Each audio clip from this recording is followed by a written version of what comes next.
So దాదాపు 9,000 మంది సాఫ్ట్వేర్ని యూఎస్లో లే ఆఫ్ జరిగాయి. ఇండియాలో వచ్చేసి రిక్రూట్మెంట్ చేసుకుంటూ ఉంటాం.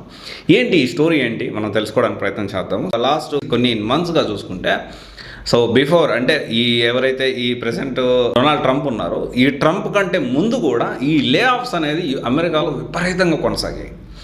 అయితే ఇక్కడ ఏంటి అంటే నేను అప్పటి నుంచి మాట్లాడుతూ వచ్చాను, ఇక్కడ యూఎస్లో లే ఆఫ్స్ అవుతున్నాయి కానీ ఇండియాలో రిక్రూట్మెంట్ చేసుకునేదానికి ప్లాన్ చేస్తూ ఉన్నారు.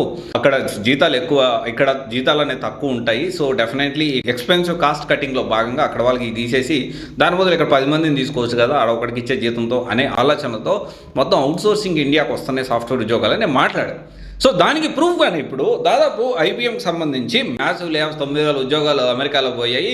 ఇండియాలో రిక్రూట్మెంట్ నేను మన రంగంలో ఏంటి అంటే చాలామంది ఉద్యోగాలు పోయే అనగానే అబ్బబ్బా ఇండియా ఉద్యోగాలు పోయి సాఫ్ట్వేర్ ఉద్యోగాలు పోయి ఇండియాలో కూడా ఇదే పరిస్థితి, వాళ్ళకి ఉద్యోగం రాలేదు వీళ్ళకి ఉద్యోగం రాలేదు, అసలు ఉద్యోగాల పరిస్థితి చాలా దారుణంగా ఉంది, సాఫ్ట్వేర్ పరిస్థితి మరింత దారుణంగా ఉందని మాట్లాడుతున్నారు. Which is not correct. 9,000 ఉద్యోగాలు లే ఆఫ్ అయింది అమెరికాలో.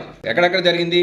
Texas, California, New York city and Dallas and మనం ఇంకా చూసుకుంటే నార్త్ కెరోలినా, ఇక్కడ ఉద్యోగాలు దాదాపు 9,000 వరకు పోయాయి.